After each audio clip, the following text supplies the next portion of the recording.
الحمد للہ وکفا وسلام علی عبادہ الذین اصطفى اما بعد اعوذ باللہ من الشیطان الرجیم بسم اللہ الرحمن الرحیم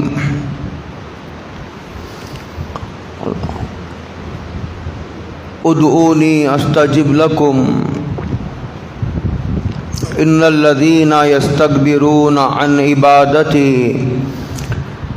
سیدخلون جہنم داخرین وقال تعالی یا ایہا الذین آمنوا کتب علیکم الصیام کما کتب علی الذین من قبلکم لعلکم تتقون۔ قابل قدر بزرگوں، دوستوں، بھائیوں، السلام علیکم ورحمۃ اللہ وبرکاتہ۔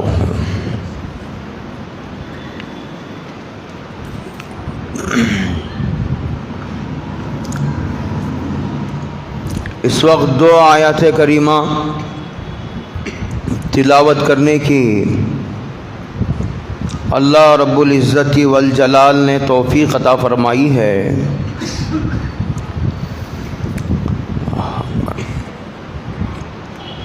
پہلی آیت جو میں نے تلاوت کی ہے اس کا مضمون 124ویں پارے میں بھی ہے اور اسی طرح کا ایک مضمون سورہ بقرہ میں بھی ہے۔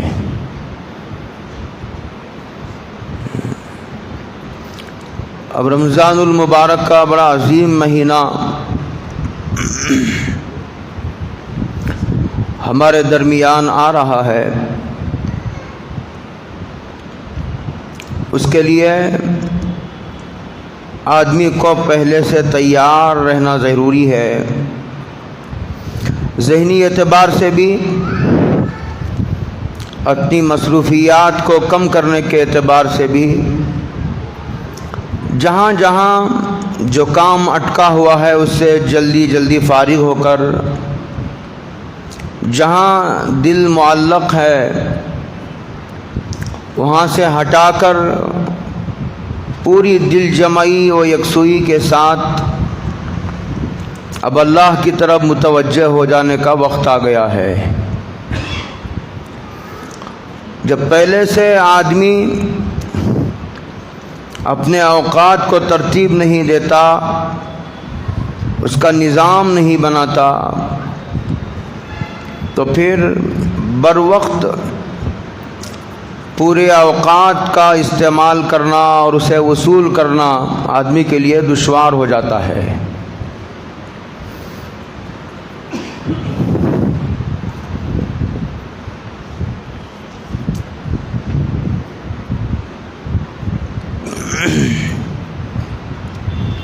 رمضان کے معنی، رمضان ایک عربی زبان کا لفظ ہے، اس کے معنی آتے ہیں جھلس دینے کے، جلا کر خاکستر بنا دینے کے۔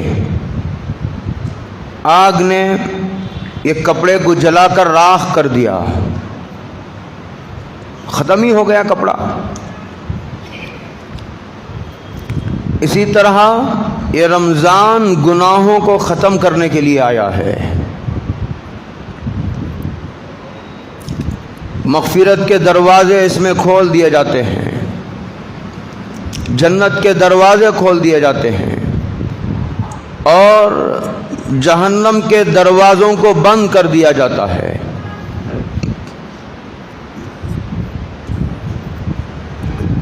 بڑا عظیم مہینہ ہے۔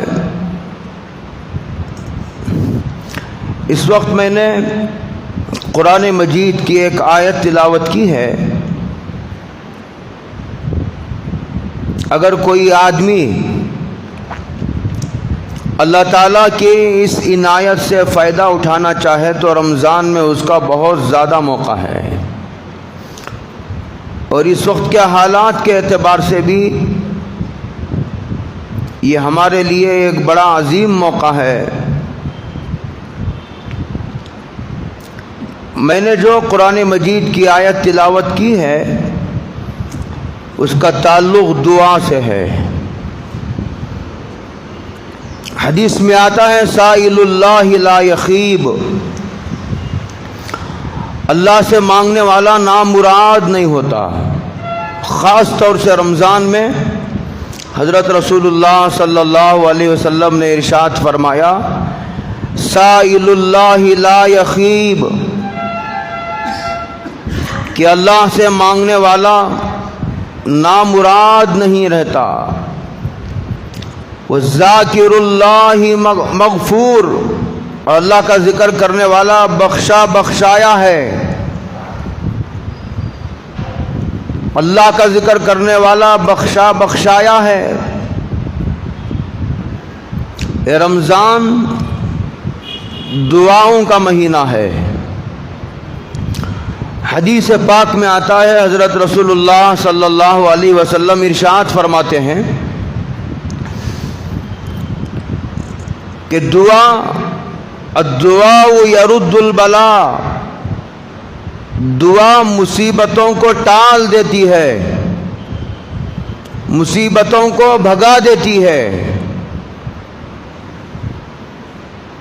بشرطے کہ دعا کرنے والا کسی حرام آمدنی میں مبتلا نہ ہو،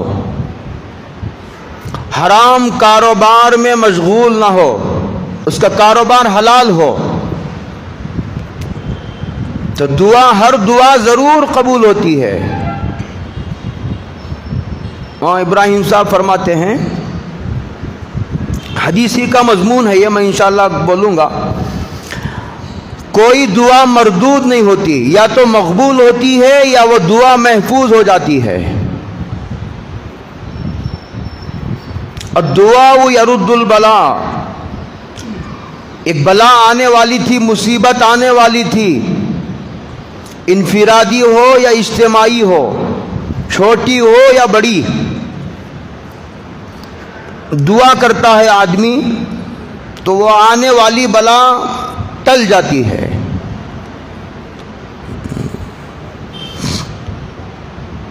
سارے خزانوں کا مالک اللہ ہی ہے، دعا اللہ سے، اللہ کے خزانوں سے فائدہ اٹھانے کا راستہ ہے۔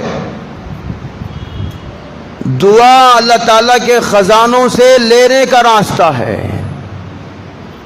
اسی ایک در سے ملتا ہے جو ملتا ہے۔ دعا عبادت بھی ہے، دعا ضرورت بھی ہے۔ دعا کرنے کا حکم دیا گیا، آپ آیت پر غور کریں، ادعونی، دعا کرو، مانگو۔ اعلان کیا جا رہا ہے مانگو، ادعونی، مانگو، استجب لکم، میں تمہاری دعاؤں کو قبول کروں گا، یہ وعدہ ہے۔ دعا کرنے کا حکم ہے اور دعا کے قبول کرنے کا وعدہ ہے، اور اللہ تعالیٰ وعدے کے خلاف نہیں فرماتے۔ یہاں مانگے تو بھی نہیں دیتے لوگ۔ دنیا میں ایسا اصول ہے کہ آدمی مانگ کر ذلیل ہو جاتا ہے، اور یہاں مانگنے پر بھی اب دیکھیے رمضان کے مہینے میں دو چار سفیر زیادہ ہو جاتے ہیں تو لوگوں کو غصہ آ جاتا ہے۔ اللہ کا دیا ہوا مال اللہ کو دینے کے لیے آدمی ناک منہ چڑھاتا ہے۔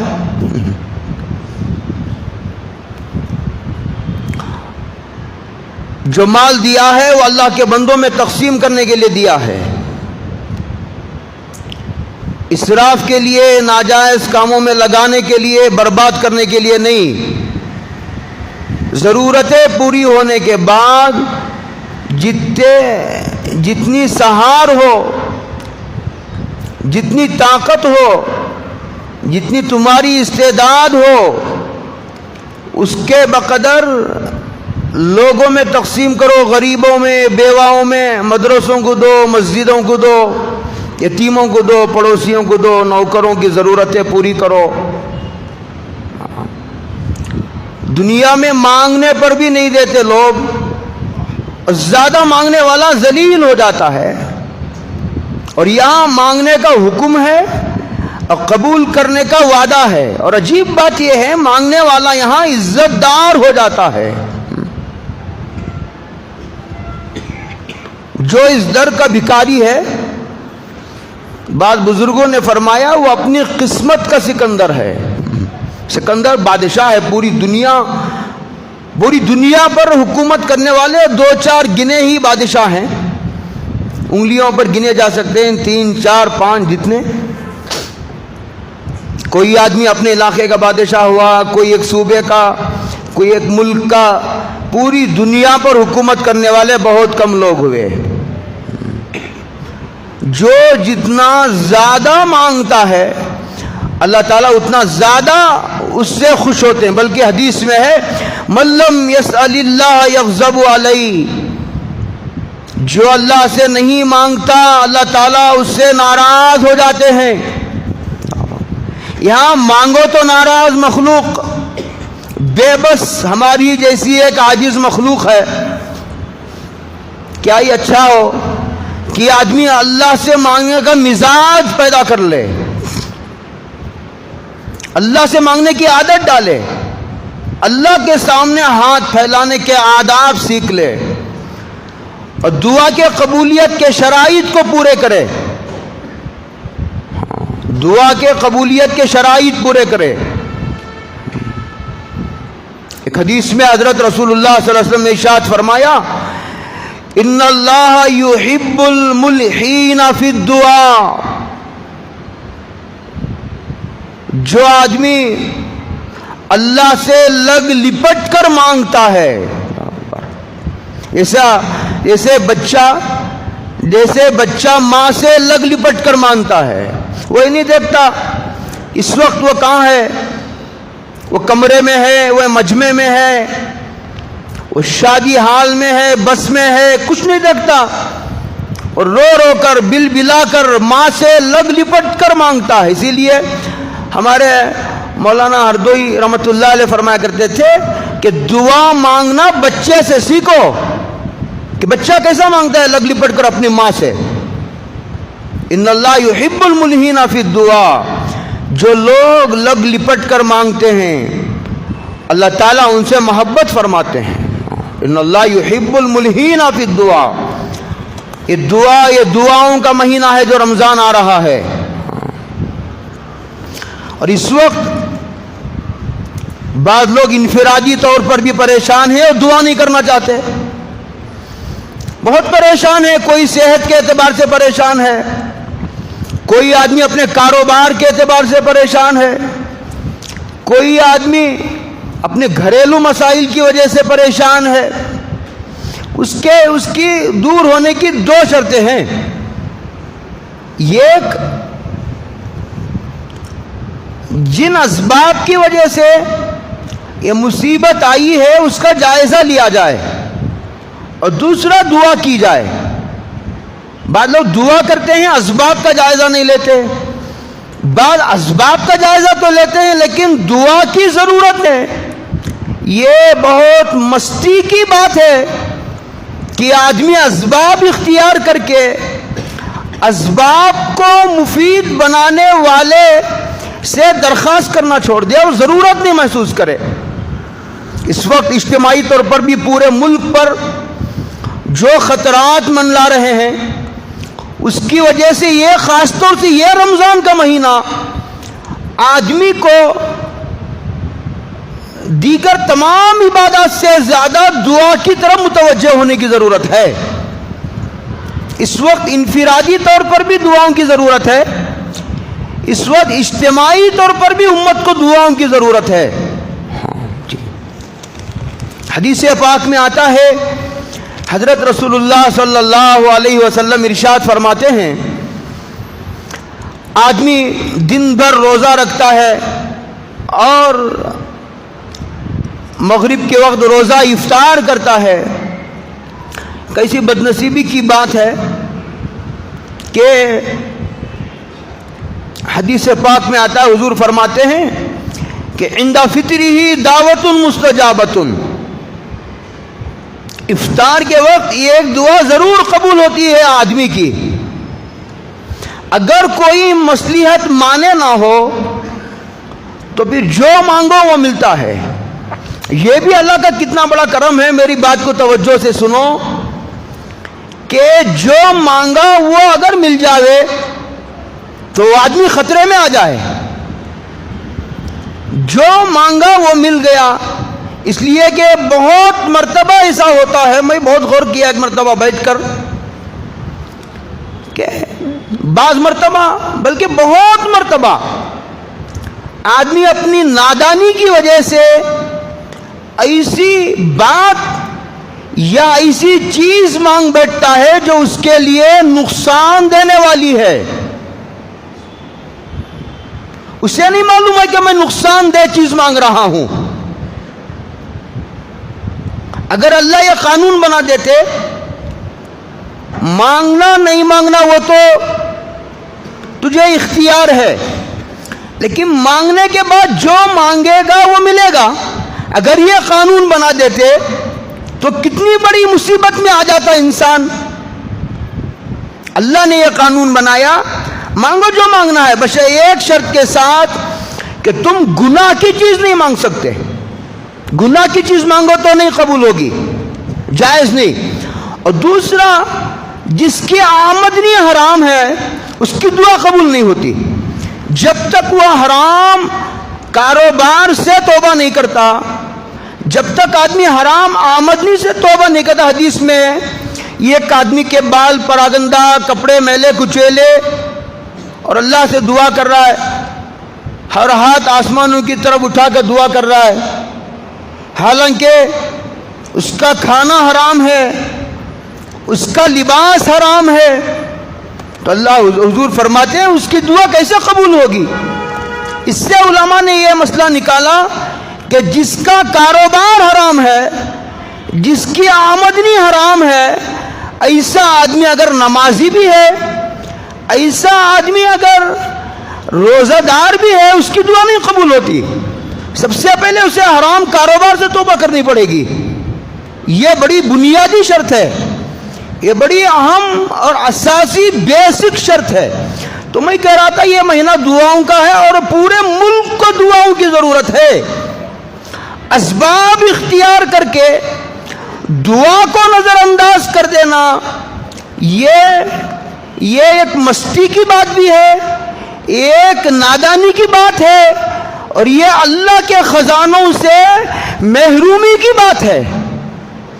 خزانے جس کے پاس ہے, جس کے پاس قوت ہے, جس کے پاس طاقت ہے, اور جس کے پاس خدائی ہے, جس کے پاس اختیارات ہے, جس کے پاس پوری کائنات کا کنٹرول ہے, پورے دنیا کے مسائل جس کے قبضے قدرت میں ہیں, ایسے خدا سے غافل ہو کر کے اسباب اختیار کرنا یہ کافروں کا تو شیوا ہو سکتا ہے, یہ ایک ایمان والا ایسا نہیں ہو سکتا. یہ دعا تدبیر ہی نہیں ہے, دعا ام التدابیر ہے. تمام تدبیروں کی جان, تمام تدبیروں میں جان دعا سے آتی ہے. ہر تدبیر اس وقت کارگر ہوتی ہے جب اللہ کی مدد شامل حال ہوتی ہے. اسے نظر انداز نہیں کرنا چاہیے. اس وقت پوری امت کو, اور پھر بالخصوص جس ملک میں ہم رہتے ہیں, ملک جس رخ پر چل پڑا ہے, وہاں کے ہر فرد کو یہاں کے متبادل نظام کے لیے ہم کو دعا کرنے کی ضرورت ہے. اور رمضان کا مہینہ دعاؤں کی قبولیت کا مہینہ ہے, اور دعاؤں کے خاص اوقات بھی ہیں. حضرت رسول اللہ صلی اللہ علیہ وسلم ارشاد فرماتے ہیں, عند فطرہ دعوت مستجابۃ. روزہ افطار کرنے کے وقت میں آدمی کی ایک دعا ضرور قبول ہوتی ہے. اس وقت آدمی جو ہے وہ دعاؤں کی طرف متوجہ ہو اور دل لگا کر دعا کرے. اللہ تعالیٰ غافل دل کی دعا کو قبول نہیں کرتے ہیں. اس کو بات کر رہا ہے, کبھی اس کی طرف دیکھ رہا ہے, کبھی دعا کرتے کرتے بعض لوگوں کو میں نے دیکھا فون ریسیو کر کے بات بھی کر رہے ہیں. ایسی بے توجہی کے ساتھ, ایسی بے ادبی و گستاخی کے ساتھ, ایسی لاپرواہی کے ساتھ کہ خدا بندے کی طرف متوجہ ہو اور بندہ خدا کی طرف سے غافل ہو، یہ بہت ہی اللہ تعالیٰ کی جناب میں بڑی جرأت و گستاخی کی بات ہے۔ دعا مختصر ہی صحیح توجہ سے ہونی چاہیے۔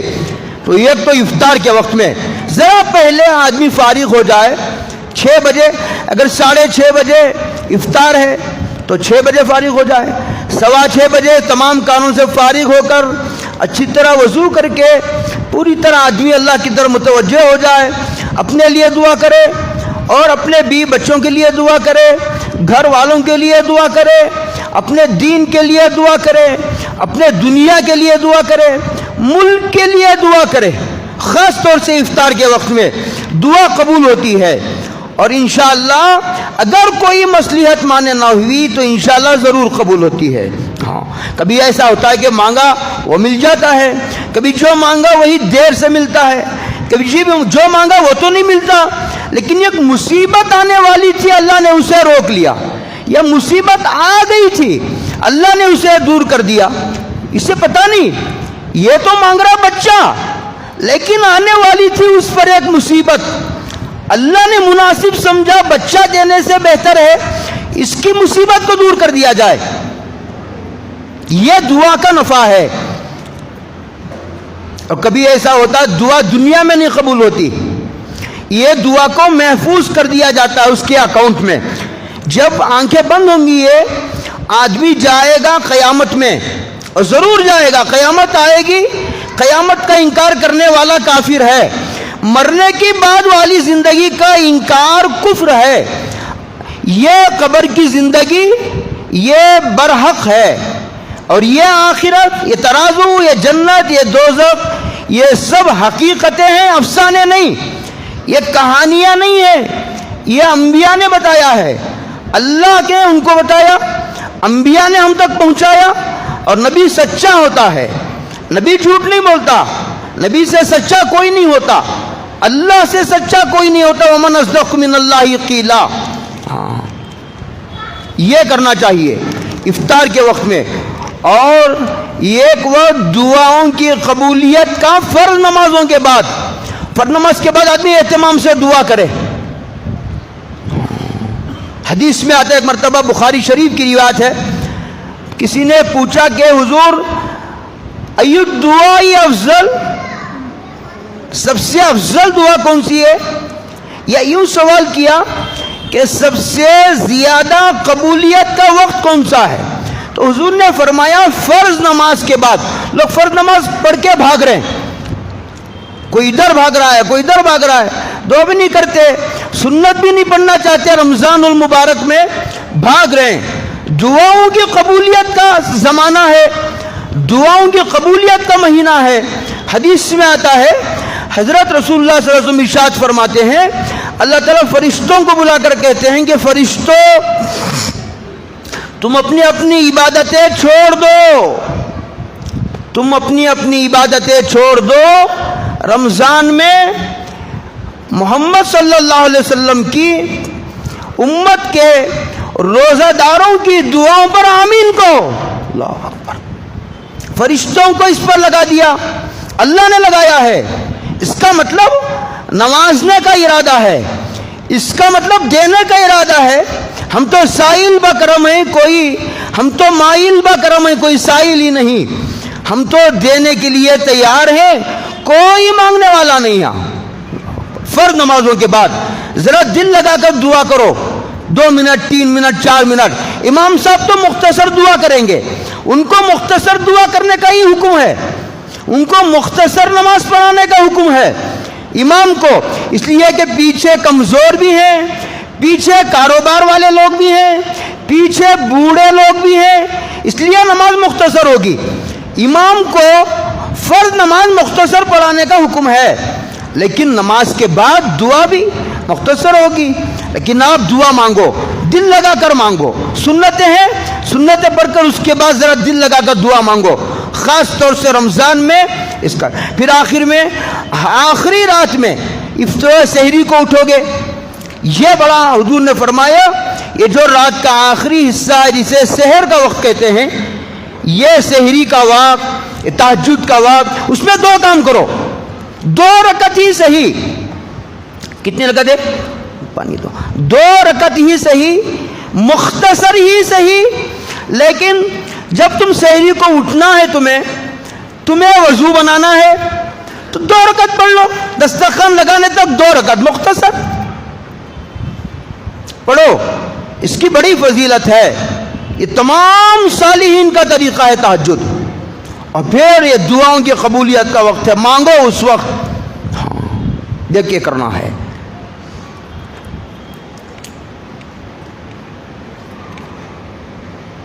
اور دوسرا, عبداللہ ابن عمر رضی اللہ تعالیٰ عنہ کی حدیث ہے. بڑے جلیل القدر صحابی ہیں. وہ کہتے ہیں کہ دعا کا طریقہ یہ ہے, نبی نے دعا بھی دی, دعا کا طریقہ بھی سکھایا. جلدی مت کرو, سب سے پہلے اللہ کی تعریف کرو, اس کے بعد حضور پر درود پڑھو, اس کے بعد ایمان والوں کے لیے استغفار کرو. کیسی پیاری تعلیم ہے.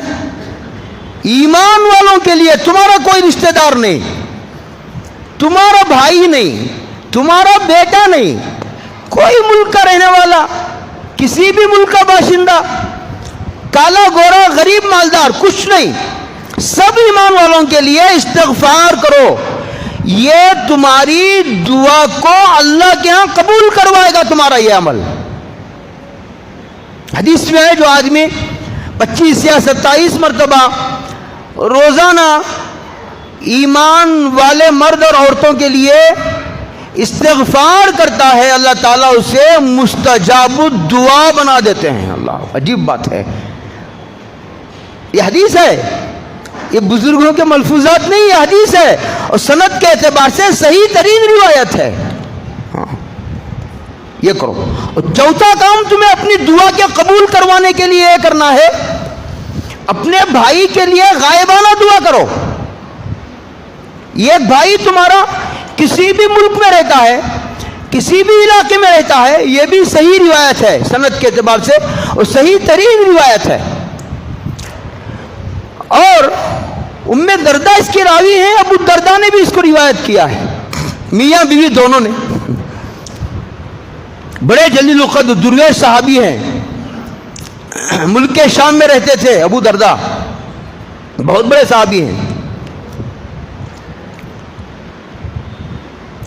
کہ جب آدمی اپنے غائبانہ بھائی کے لیے دعا کرتا ہے کہ اللہ تعالیٰ اس کی تنگی کو دور کر دے, اس کی قرض کی ادائیگی کے شکلیں پیدا کر دے, اسے صحت عطا فرما دے, اللہ تعالیٰ اس کی بیٹی کی شادی کروا دے, اللہ اس کا گھر بنا دے, اللہ اس کا کاروبار چلا دے, اللہ میاں بیوی میں نا اتفاقی ہے, اتحاد پیدا کر دے, کرو جو کرنا کرو. کہتے ہیں کہ وہ اندر راسی ہی ملک المعقل, اس کے سر کے پاس ایک فرشتہ اللہ مقرر فرماتے ہیں. وہ فرشتہ کہتا ہے واللہ کا بھی مثلی ہی, جو دعا کرتا ہے آدمی, فرشتہ کہتا ہے کہ یہ چیز اللہ تجھے بھی عطا فرمائے. فرشتے کو اللہ نے لگایا ہے, اللہ کی اجازت کے بغیر فرشتہ کسی کے لیے کچھ نہیں کر سکتا. غائبانہ دعا کرنا یہ اپنی دعا کو قبول کروانے کا سب سے طاقتور ذریعہ ہے. اس لیے یہ دعا کرو. پھر اپنے بھائی کے لیے دعا کرنا یہ عبادت بھی ہے, اور یہ اپنے بھائی کے لیے خیر خواہی بھی ہے. دو عبادتیں جمع ہو گئی, عبادت اور پھر ضرورت, اور پھر خیر خواہی اپنے بھائی کے لیے. یہ کرو.